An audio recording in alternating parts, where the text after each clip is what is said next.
ডুবে মলম বাঁচাও। সুন্দরবাবু আবার একবার চেঁচিয়ে উঠলেন।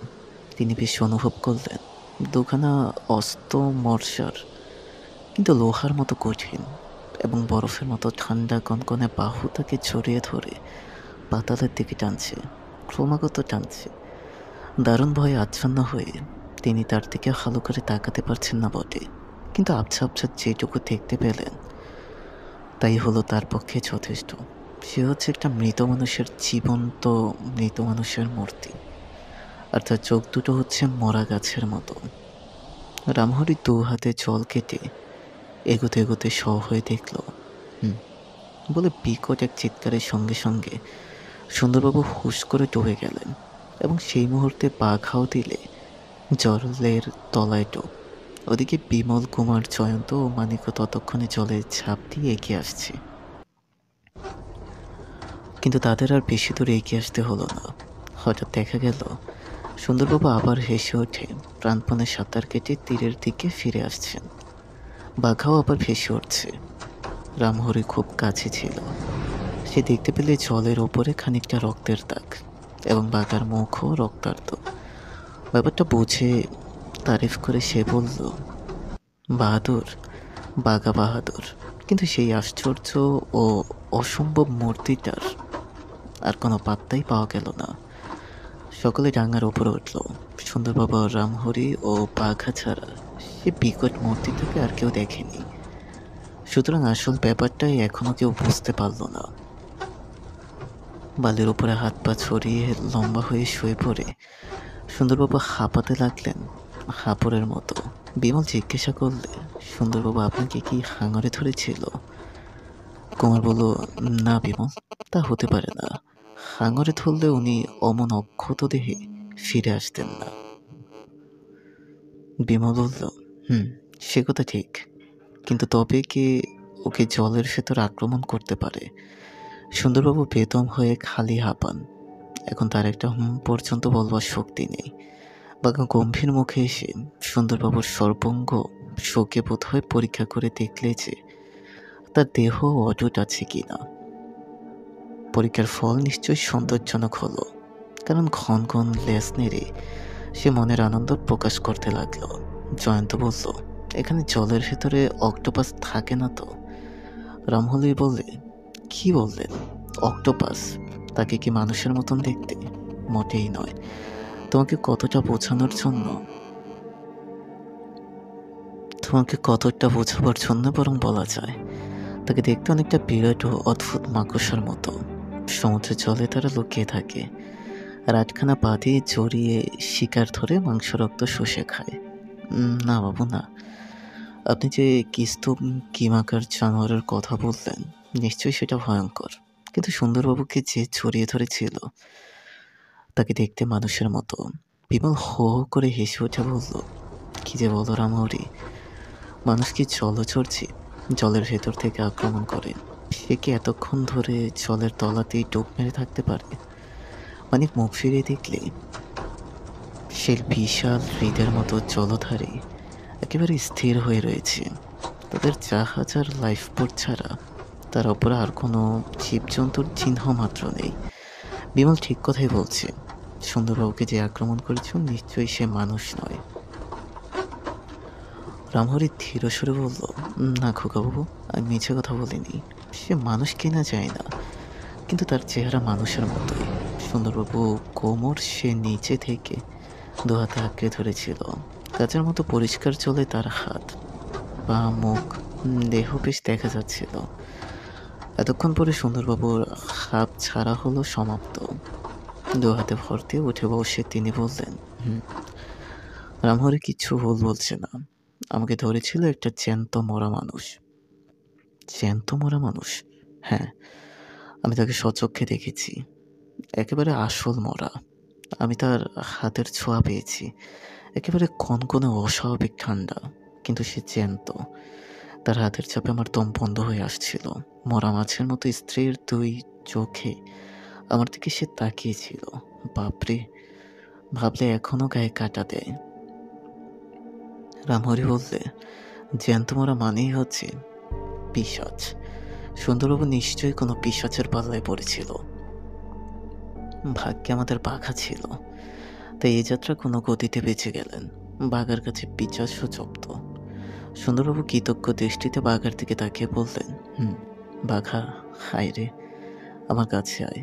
তুই যে কি রত্ন, এতদিন আমি চিনতে পারিনি। এবার থেকে আর তোকে আমি কিছু বলবো না। তোকে ভালো ভালো খাবার খেতে দেব।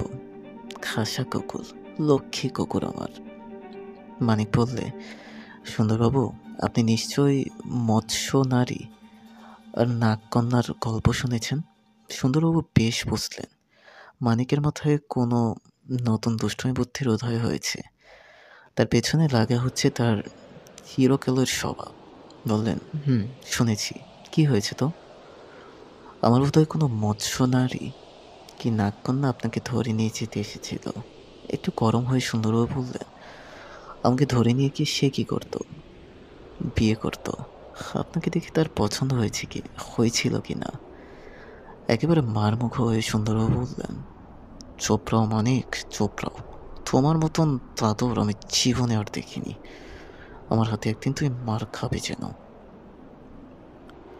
বিমল গম্ভীর মুখে ভাবতে ভাবতে বললেন, জয়ন্তবাবু, আপনি কিছু আন্দাজ করতে পারছেন? কিছু না, কেবল এইটুকু বুঝতে পারছি, সুন্দরবাবুর চোখের ভ্রম হয়েছে। সুন্দরবাবুর আর রামহরির দুজনেরই একসঙ্গে চোখের ভ্রম হলো। ড্রাগনের দুঃস্বপ্ন মামলার ফলেই আজ আমরা এখানে এসেছি। সেই মামলাটার কথা ভেবে দেখুন, লোকের পর লোক দেখতে লাগলো। শূন্যপথে ছায়ামূর্তির মতন কে উড়ে যায়, কিন্তু তারা সকলেই কি ফুল দেখেনি? জ্যান্ত মরা পিশাচ। সে আবার পাশ করে জলের তলায়। বলেন কি মশাই, এসব কি বিশ্বাস করবার কথা?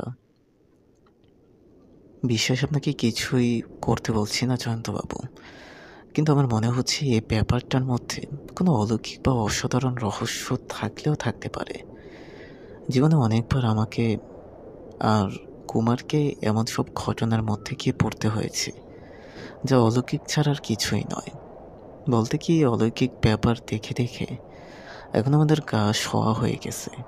আর এটাও ভুলবেন না যে আজ আমরা সকলেই চলেছি কোনো এক অজানা দেশে, কেবল অলৌকিক দৃশ্য দেখবারই আশায়।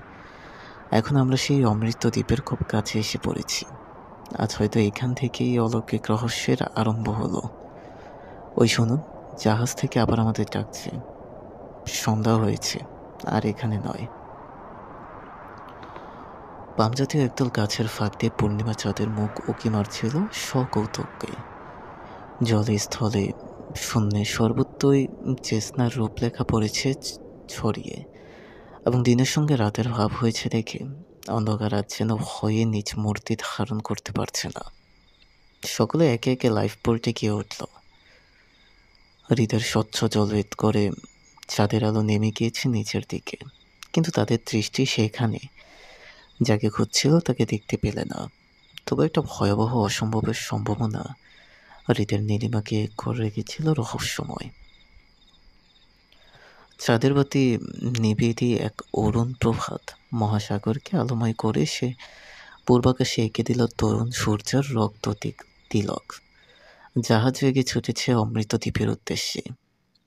ডেকের ওপর মর্নিং ওয়াক করতে করতে সুন্দরবাবু জাহাজের রেলিং ধরে একবার দাঁড়ালেন, এবং তৎক্ষণাৎ তার চোখ দুটো উঠল বেজায় চমকে। উত্তেজিত সুরে তিনি ডাকলেন, জয়ন্ত, মানিক, বিমলবাবু, কুমারবাবু। সবাই এদিক ওদিক ঘুরে বেড়াচ্ছিল। সুন্দরবাবুর জোর তলবে তাড়াতাড়ি সেখানে ছুটে এলো। সুন্দরবাবু বিবর্ণ মুখে সমুদ্রের দিকে অঙ্গুলি নির্দেশ করলেন। জাহাজের পাশে নীল জলে ভাসছে মানুষের একটা রক্তহীন সাদা মৃতদেহ। তার ভাবহীন নিষ্ফলক বিস্ফোরিত দুটি চোখ শূন্য দৃষ্টিতে চেয়ে আছে জাহাজের দিকে। আর আড়ষ্ট দেহে বিন্দুমাত্র জীবনের চিহ্ন নেই বটে, কিন্তু কি আশ্চর্য, স্রোতের বিরুদ্ধে বেগবান জাহাজের সঙ্গে সঙ্গে সেটা হেসে চলেছে শো শো করে। হতভম্ব মুখে জয়ন্ত বলল, আমি কি স্বপ্ন দেখছি? বিমল কিছু বললে না। রেলিংয়ের উপরে ঝুঁকে পড়ে আরো ভালো করে মূর্তিটাকে দেখতে লাগলো। সুন্দরবাবু তীক্ষ্ণস্বরে বললেন, মানিক, ওই কি তোমার মৎস্য নারী দেখছ? ওটা একটা পুরো চিনেমেনের মরা। ওই কাল আমাকে আক্রমণ করেছিল।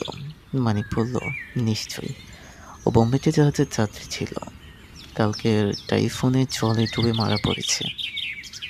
হুম, মারা পড়ছেই বটে। তাই স্রোতের উল্টো মুখে এগিয়ে চলেছে কলের জাহাজের সঙ্গে পাল্লা দিতে দিতে। রামহরি কাঁপতে কাঁপতে বলল, সকলে রাম নাম করো, রাম নাম করো, রাম নাম করো। ও পিশাচ আমাদের রক্ত খেতে চায়। কুমার বলল, বিমল, তাও সাধুদের কথা স্মরণ করো, যারা শিয়েন বা অমর হয়, জলে স্থলে শূন্যে তাদের গতি হয় অবাধ। আমরা হয়তো অমৃত দ্বীপের কোনো শিয়েনকেই আর চোখের সামনে স্পষ্ট দেখছি। জয়ন্ত বলল, আজকে জেগে ওসব আজকবি কথা মানি কি করে? বিমল বললে, না মেনেও তো উপায় নেই জয়ন্তবাবু। ড্রাগনের দুঃস্বপ্ন মামলার সময় আমি কি আপনাকে মনে করিয়ে দিইনি যে কাশীর তৈর্লঙ্গ স্বামী কত শত বৎসর বেঁচে ছিলেন তা কেউ বলতে পারে না। সময় সময় তারও দেহ বৎসরের পর বৎসর ধরে গঙ্গা জলে ভেসে ভেসে বেড়াতো। তৈলঙ্গ স্বামীর কথা তো পৌরাণিক কথা নয়, আধুনিক যুগেরই কথা। বিমলবাবু, আপনার বিরুদ্ধে কিছু বলবার মতো যুক্তি খুঁজে পাচ্ছি না। আর চোখের সামনে যা স্পষ্ট দেখছি তাকে উড়িয়ে দেওয়ার শক্তিও আমার নেই। কিন্তু আমার মনে হচ্ছে আমরা সবাই একসঙ্গে পাগল হয়ে গেছি। এও কি সম্ভব? বেগবান অথচ আড়ষ্ট নিশ্চেষ্ট মৃতদেহ ছোটে আধুনিক কলের জাহাজের সঙ্গে। এরপরেও আর অবিশ্বাস করব কিসে? এখন অচল পাহাড়কে চলতে দেখলে আমি বিস্মিত হব না। সুন্দরবাবু বললেন, ওসব তর্ক থো করুন মশাই, থো করুন। আমার কথা হচ্ছে, শিয়েনরা কি মানুষের মাংস খায়? নইলে ও কাল আমাকে আক্রমণ করেছিল কেন? বিমল বলল, বোধহয় ও আমাদের উদ্দেশ্যে জানতে পেরেছে, ও তাই বাধা দিতে চায়, আমাদের আক্রমণ করতে চায়, তাই নাকি? হুম, বলেই সুন্দরবাবু এক ছুটে নিজের কামরায় গিয়ে একটি বন্দুক নিয়ে ফিরে এলেন। কুমার বলল, আপনি কি করতে চান সুন্দরবাবু? সুন্দরবাবু বললেন, আমি দেখতে চাই অমৃত দ্বীপে যারা থাকে তারা কেমন ধারা অমর। আমি দেখতে চাই ওই জন্ত মরাটা বন্দুকের গরমা গরম বুলেট হজম করতে পারে কিনা। রামহরি সভয়ে বললেন, পিচাসকে ঘাটাবেন না বাবু, পিচাসকে ঘাটাবেন না। কিসে কি হয় বলা তো যায় না। আর রেখে দাও তোমার পিচাস ফিচাস। পুলিশের কাজই হচ্ছে যত নর পিচাস বধ করা। এই বলেই সুন্দরবাবু বন্দুক তুলে সেই বাসন্ত দেহটার দিকে লক্ষ্য স্থির করলেন। ফল কি হয় দেখবার জন্য সকল অপেক্ষা করতে লাগলো সাগ্রহে। সুন্দরবাবু তার অটোমেটিক বন্দুক ছুড়লেন। 1 সেকেন্ডের মতো সেই সাংঘাতিক আধুনিক মরণাস্ত্রের গর্ভ থেকে বেরিয়ে হুড় হুড় করে বয়ে গেল অনেকগুলো গুলির ঝড়। কিন্তু মুহূর্তের মধ্যে সমুদ্রের বুকে ভাসন্ত সেই আশ্চর্য জীবিত বা মৃত দেহটা জলের তলে অদৃশ্য হলো। সুন্দরবাবু বন্দুক নামিয়ে বললেন, আমার লক্ষ্য অব্যর্থ। বেটার গা নিশ্চয়ই ছাঁচড়া হয়ে গেছে। জয়ন্ত বলল, আমার বোধহয় গলি লাগবার আগেই ও আপদটা সমুদ্রে ডুব মেরেছে। বিমল বলল, আমারও সেই বিশ্বাস। কুমার বললে, মরাটা খালি জ্যান্ত নয়, বেজায় ধরত। মানিক বলল, ও হয়তো এখন ডুব সাঁতার দিচ্ছে। রামহরি বলল, রাম রাম, রাম রাম। পিছুসকে খাটিয়ে ভালো কাজ হলো না। সুন্দরবাবু বললেন, অমরই বলো, জ্যান্ত মরাই বলো আর পিচাসি বলো, অটোমেটিক বন্দুকের কাছে কোনো বাবাজির কোনো ওস্তাদি খাটবে না। এতক্ষণে বেটার দেহ ভেঙে গুঁড়ো হয়ে অতলে তলিয়ে গেছে। কিন্তু সুন্দরবাবুর মুখের কথা ফুরোতে না ফুরোতেই সেই রক্তশূন্য সাদা দেহটা হুশ করে আবার হেসে উঠল। তার মুখে ভয়ের বা রাগের কোনো চিহ্ন নেই, এবং তার ভাবহীন ও পলকহীন চোখ দুটো আগেরকার মতোই বিস্ফোরিত হয়ে তাকিয়ে আছে জাহাজের দিকে। রামহরি আর সে দৃশ্য সইতে পারলে না। ওকে কি পরে এমনি বেগে ছুটে আড়ালে পালিয়ে গেল। বিমল হাসতে হাসতে বলল, ও সুন্দরবাবু, এখন আপনার মত কি? দেখছেন, মরাটা এখনো অটুট দেহে বেঁচে আছে। প্রথমটা সুন্দরবাবু রীতিমতো হতভম্ব হয়ে গিয়েছিলেন, কিন্তু তারপরেই সেভাব সামলে নিয়ে বললেন, তবে আমার টিপ ঠিক হয়নি। রোশন, এইবার দেখাচ্ছি মজাটা। হারারে বন্দুক তুলতে না তুলতেই পেটে আবার ডুব মারলো। হ্যাঁ, এমন দড়িবাজ মরা তো কখনো দেখিনি। কিন্তু যাবে কোথায়? আমি এই বন্দুক পাকিয়ে রইলাম। উঠেছি কি গুলি করেছি, আমার সঙ্গে কোনো চালাকি খাটবে না বাবা। কিন্তু দেহ তার হেসে উঠল না। সুন্দরবাবু তার প্রস্তুত বন্দুক নিয়ে অনেকক্ষণ অপেক্ষা করবার পর বললেন, না, হতভাগা খলি খেতে রাজি নয়। সরে পড়ে প্রাণ বাঁচিয়েছে। জয়ন্তের মুখ গম্ভীর। সে চিন্তিত হয়ে বললেন, আচ্ছা দেখলাম, লোকের কাছে বললে আমাদের পাগল বলে ঠাট্টা করবে। বিমলবাবু, জানি না অমৃতদ্বীপ কেমন ঠাই, কিন্তু সেখানে যারা বাস করে তাদের চেহারা কি ওই ভাসন্ত দেহটার মতো? বিমল মাথা নেড়ে বলল, আমিও জানি না। মানিক বলল, আমার কিন্তু কেমন ভয় ভয় করছে। কুমার বলল, ভয়? ভয়কে আমরা চিনি না। ভয় আমাদের কাছে আসতে ভয় পায়। মানিক একটু হেসে বলল, ভয় নেই কুমারবাবু, আমিও ভীরু নই। এমন আজগব এই ভুতুরে দৃশ্য দেখে আমার বুকটা ছেদ করছে বটে, কিন্তু সেটা হচ্ছে মানুষের সংস্কারের দোষ। আমাকে কাপুরুষ ভাববেন না। দরকার হলো আমি ভূত প্রেত দৈত্য দানবের সঙ্গে হাতাহাতি করতে রাজি আছি। আমি কুমারের বাধা দিয়ে মানিকের একখানা হাত চেপে ধরে বললাম, আমি মাপ চেয়েছি মানিকবাবু, আমি আপনাকে কাপুরুষ মনে করি না। সুন্দরবাবু বললেন, তা কুমারবাবু, আপনি আমাকে ভীতুই ভাবুন আর কাপুরুষই ভাবুন, আমি কিন্তু একটা স্পষ্ট কথা বলতে চাই। বলুন। স্পষ্ট কথাই শুনতে আমি ভালোবাসি। আমি আর অমৃত দ্বীপে গিয়ে অমূল্যতার খোঁজটোজ করব না। করবেন না? না না, নিশ্চয়ই না। আমি অমর হতে চাই না। অমূল্যতার খোঁজ তো দূরের কথা, আমি আপনাদের দ্বীপের মাটি পর্যন্ত মারাতে রাজি নই। কেন? জয়ন্তের কথাটা আমারও মনে লাগলো। অমৃত দ্বীপে যারা থাকে নিশ্চয়ই তারাও হচ্ছে জ্যান্ত মরা। মরা যেখানে জ্যান্ত হয় সে দেশকে আমি ঘেন্না করি। থুতু। আমি জাহাজ থেকে নামবো না, কিন্তু তারা যদি জাহাজে উঠে আপনার সঙ্গে ভাব করতে আসে। কি? আমার সঙ্গে ভাব করতে আসবে? ইস, তার আসতে হয় না। আমার হাতে বন্দুক আছে কি জন্যে। কিন্তু যেতে দিন সব ছাই কথা। এখন কেবিনের ভেতরে চলুন। খিদের ছুটে আমার পেট চোচো করছে। মানিক বলল, এইটুকুই হচ্ছে আমাদের সুন্দরবাবুর মস্ত বিশেষত্ব। হাজারো হয় পেলেও উনি খিদা হলেন না। হয়তো মৃত্যুকালেও উনি অন্তত 1 ডজন লুচি আর একটা গোটা ফাউল রোস্ট খেতে চাইবেন। সুন্দরবাবু খ্যাচ করে বলে উঠলেন, মানিক, ফের তুমি ফ্যাচ করছো। ফাজিল ছোকরা কোথাকার। লিটল ম্যাজিস্ট্রেট জল কেটে সমুদ্রের নীল বুকে সাদা ফেনার উচ্ছ্বাস রচনা করতে করতে এগিয়ে চলেছে। মেঘশূন্য নীল আকাশ থেকে ঝরে পড়ছে পরিপূর্ণ রৌদ্র। ক্রমে রোদের আজ কমে এলো। সূর্যের রাঙা মুখ পশ্চিম আকাশে দিয়ে নামতে লাগলো নিচের দিকে। কুমার ডেকের ওপরে এসে দেখলে পূর্ব দিকে তাকিয়ে বিমল চুপ করে দাঁড়িয়ে রয়েছে। তার কাছে গিয়ে বলল, কি শুনছো বিমল? মহাসাগরের চিরন্তন সঙ্গীত? আমি কিছুই শুনছি না ভাই। আমি এখন পূর্ব দিকে একটা দৃশ্য দেখবার চেষ্টা করছি। সূর্যাস্তের দেরি নেই। এখন তো রঙিন দৃশ্যপট খুলবে পশ্চিম আকাশে। আজ প্রতিপদ্য চাঁদও আসবে খানিক পরে। তবে পূর্ব দিকে এখন তুমি কি দেখবার আশা করো? যে আশায় এত দূরে এসেছি। মানে? কুমার এইমাত্র দূরবীনে দেখলাম পূর্ব দিকে একটি পাহাড় ঘেরা পৃথিবী। তার একদিকে রয়েছে পাশাপাশি 5টি শিখর।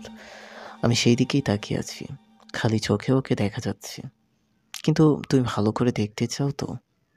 এই নাও দূরবীন। কুমার বিপুল আগ্রহে এই দূরবীনটা নিয়ে তাড়াতাড়ি চোখে তুলে অবাক হয়ে দেখল বিমলের কথা সত্য। ছোট একটি দ্বীপ, তার পায়ে উছড়ে পড়ে নমস্কার করে বয়ে যাচ্ছে সমুদ্রের চঞ্চল ঢেউ, এবং তার মাথার উপরে উঠছে আকাশের পটে চলচ্চিত্রের মতো সাগর কপোতরা। পশ্চিম আকাশের রক্ত সূর্য যেন নিজের বুঝি নিঃশেষ করে সমস্ত কিরণমালা ছড়িয়ে দিয়েছে ওই দ্বীপবাসী শ্যামল শৈলস্ত্রাণের শিখরে। হঠাৎ দেখলে মনে হয় ও যেন মায়াদ্বীপ চোখকে ফাঁকি দিয়ে ও যেন এক্ষুনি টোপ মারতে পারে অতল নীল সাগরে। ততক্ষণে জয়ন্ত ও মানিকের সঙ্গে সুন্দরবাবু জাহাজের ধারে এসে দাঁড়িয়েছেন এবং রামহরিরও সঙ্গে এসেছে বাঘা। দ্বীপটিকে খালি চোখেও দেখা যাচ্ছিল। সকলে কৌতূহলী হয়ে তার দিকে তাকিয়ে রইল। কুমার বলল, ওহে বিমল, দ্বীপটি তো দেখছি একরকম পাহাড়ে মোড়া বললেই হয়। পাহাড়ের গায়ে একেবারে খাড়া উঠে গিয়েছে, অপরদিকে অনেকখানি। দ্বীপ যেন পাহাড়ের উঁচু পাতিল তুলে সমস্ত বাইরের জগৎকে আলাদা করে দিয়েছে। ওর ভেতরে যেন বাইরের মানুষের প্রবেশ নিষেধ। দ্বীপে ঢোকবার পথ কোন দিকে? বিমল পকেট থেকে অমৃত দ্বীপের নকশা পার করে বলল, এই দেখো, দ্বীপের উত্তর পশ্চিম কোণে পাঁচ পাহাড়ের সবচেয়ে উঁচু শিখরওয়ালা পাহাড়টার দিকে তাকিয়ে দেখো। দ্বীপের ভেতর থেকে একটি নদী পাহাড় ভেদ করে সমুদ্রের ওপর এসে পড়েছে। আমাদের দ্বীপে ঢুকতে হবে, ওই নদীতেই নৌকা বেয়ে। সুন্দরভাবে বললেন, আমি আগে থাকতেই জানিয়ে রাখছি, আমার যেন জাহাজ থেকে নামতে বলা না হয়। কেমন রামহরি, তুমিও তো আমার দলের। রামহরি প্রথমটা চুপ করে রইল, তারপর মাথা নাড়তে নাড়তে বললে, তা হয় না মশাই, খোকাবাবুরা যদি নামেন আমাকেও নামতে হবে। সুন্দরবাবু বিস্মিত স্বরে বললেন, সে কি হে রামহরি? দ্বীপ যে পিছাসদের দ্বীপ, ওখানে যারা মরে যায় তারাও চলে বেড়ায়। রামহরি বললে, খোকাবাবুদের জন্য আমি প্রাণও দিতে পারি। সূর্য অস্ত গেল, জাহাজ তখন দ্বীপের খুব কাছে। ঘনে উঠল সন্ধ্যের অন্ধকার। জাহাজ শৈলদ্বীপের পঞ্চশিখরের তলায় গিয়ে দাঁড়ালো। সমুদ্রের পাখিরা তখন নীরব। আকাশ আসরেও লক্ষ লক্ষ তারা প্রতিপদের চন্দ্রের জন্য রয়েছে মন অপেক্ষায়। দ্বীপের ভেতর থেকে কোনো রকম জীবনের সাড়া পাওয়া যাচ্ছে না। সমুদ্র কিন্তু সেখানেও বোবা নয়। তার কল্লোলকে শোনাচ্ছে স্তব্ধতায় বীণায় অপূর্ব এক গীতিধ্বনির মতো। তারপর ধীরে ধীরে উঠল চাঁদ, অন্ধকারের নিকষে রূপলি আলোর ঢেউ খেলিয়ে।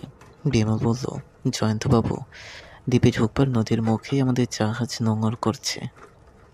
এখন যদি বোটে করে আমরা একেবারে দ্বীপের ভেতরটা ঘুরে আসি। মানিক বললে, কি সর্বনাশ এই রাত্রে? জয়ন্ত বললে, লুকিয়ে খবরাখবর নেওয়ার পক্ষে রাত্রি তো ভালো সময় মানিক, চাঁদের ধপধপে আলো রয়েছে, আমাদের কোনো অসুবিধা হবে না। বিমল বলল, আজ আমরা দ্বীপের খানিকটা দেখেই ফিরে আসবো। আমি, কুমার আর জয়ন্তবাবু ছাড়া আজ আর কারোর যাওয়ার দরকার নেই। ফিরে আসবার পর কাল সকালে আমাদের আসল অভিযান শুরু হবে।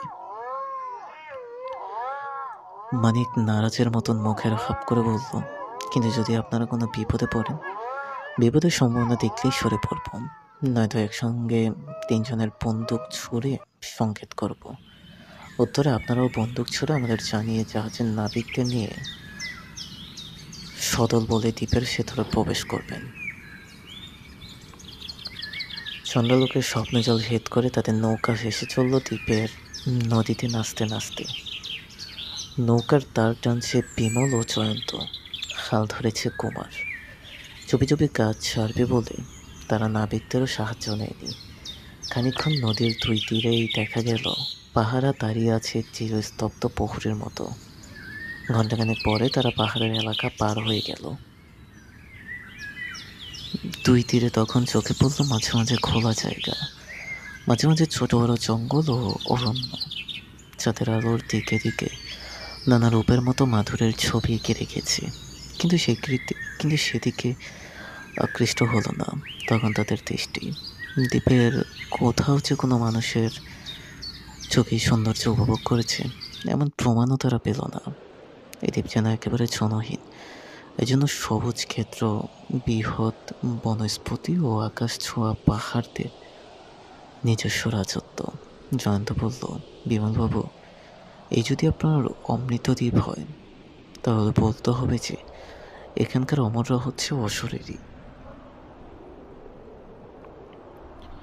বিমল হঠাৎ বললে, কুমার, নৌকার মুখ তীরের দিকে ফেরাও। জয়ন্ত বলল, কেন? ডাঙায় নেমে দ্বীপের ভেতরটা ভালো করে দেখতে চাই, কিন্তু নৌকা থেকে বেশি দূর যাওয়া কি বুদ্ধিমানের কাছে হবে? বিমল কি জবাব দিতে গিয়ে চমকে থেমে পড়ল। আচম্বিত অনেক দূর থেকে জেগে উঠল বহু কণ্ঠে এক আশ্চর্য সঙ্গীত। সেখানে পুরুষের গলাও আছে, মেয়ের গলাও আছে। গানের ভাষা বোঝা যাচ্ছে না, কিন্তু বিচিত্র তার সুর, অপূর্ব মিষ্টতায় মধুময়। কুমার চমৎকৃত কণ্ঠে বললে, ও কারা গান গাইছে? ও গান আসছে কোথা থেকে? বিমল নদীর মাম তীরের দিকে চেয়ে দেখল। প্রথমটা খোলা জমি, তারপর অরণ্য। সে বলে, মনে হচ্ছে গান আসছে ওই বনের ভেতর থেকে। নৌকা তীরের দিকে নিয়ে চলো কুমার। কারো গান গাইছে সেটা না জেনে ফেরা হবে না। খানিক পরেই নৌকা তীরে গিয়ে লাগলো। বিমল, কুমার ও জয়ন্ত নিজের নিজের বন্দুক নিয়ে ডাঙায় নেমে পড়ল। বিমল বলল, খুব সাবধানে চারদিকে নজর রেখে আমাদের এগিয়ে যেতে হবে। তারা ধীরে ধীরে অগ্রসর হলো নরম ঘাসে ঢাকা এক মাঠের ওপর দিয়ে। সেই অদ্ভুত সম্মিলিত সঙ্গীত স্বরে স্বরে ওপরে আরও উপরে উঠছে এবং তার ধ্বনি জাগিয়ে দিচ্ছে বহুদূরের প্রতিধ্বনিকে। সে যেন এক অপার্থিব সঙ্গীত ভেসে আসছে নিষেধ রাতের রহস্যময় বুকের ভেতর থেকে। যখন তারা বনের কাছে এসে পড়েছে, কুমার হঠাৎ পেছনে ফিরে তাকিয়ে চকিত স্বরে বলল, বিমল, বিমল, পেছনে কারা আসছে দেখো। বিমল ও জয়ন্ত একসঙ্গে ফিরে দাঁড়িয়ে স্তম্ভিত নেড়ে দেখল নদীর দিক থেকে সারবেদে এগিয়ে আসছে বহু বহু মূর্তি। সংখ্যায় তারা ৫-৬০০ কম হবে না। বিমল মহাবিস্ময় বলল, নদীর ধারে তো জনপ্রাণী ছিল না, কোত্থেকে এরা আবির্ভূত হলো? যেন আকাশ থেকে সত্য পতিত এই জনতার দিকে তারা তাকিয়ে রইল আক্রষ্ট নেমে, যাদের আলোয় দূর থেকে মূর্তিগুলোকে স্পষ্টভাবে দেখা যাচ্ছিল না বটে, কিন্তু তাদের মনে হলো মূর্তিগুলো মানুষের মূর্তি হলেও প্রত্যেকেরই ভাবভঙ্গি হচ্ছে অত্যন্ত অমানসিক। যে দলে এগিয়ে আসছে তারা ভেতরকার প্রত্যেক মূর্তিটাই যেন মানুষের পতন দেখতে কলের পুতুলের মতন। কেবল চলছে তাদের পাগুলো, কিন্তু উপরে দেহের অংশ একেবারেই কাঠের মতো আড়ষ্ট।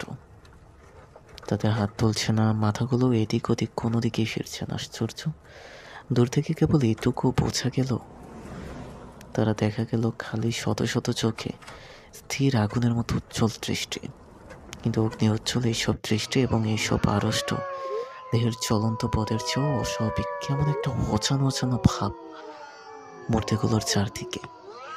কি যেন এক অদ্ভুত ভুতুড়ে রহস্য সৃষ্টি করেছে। কুমার শিউরে উঠে তাড়াতাড়ি নিজের বন্দুক তুললে বিমল বললে, বন্ধু, অকারণে নরহত্যা করে লাভ নেই। কুমার বললেন, নরহত্যা নয় বিমল, আমি প্রেত হত্যা করব। রামহরি ঠিক বলেছে, এ হচ্ছে পিচাসদের দ্বীপ, এখানে মানুষ থাকে না। কুমার, পাগলামি করো না। পাগলামি? ওরা কারা? এইমাত্র দেখে এলাম নদীর ধারে জনপ্রাণী নেই, তবু ওরা কোত্থেকে আবির্ভূত হলো? ওরা মাটি করে খুঁজে উঠল না আকাশ থেকে খসে পড়ল? ওদের আর কাছে আসতে দেওয়া উচিত নয়। বন্দুক ছোড়ো বিমল, বন্দুক ছোড়ো।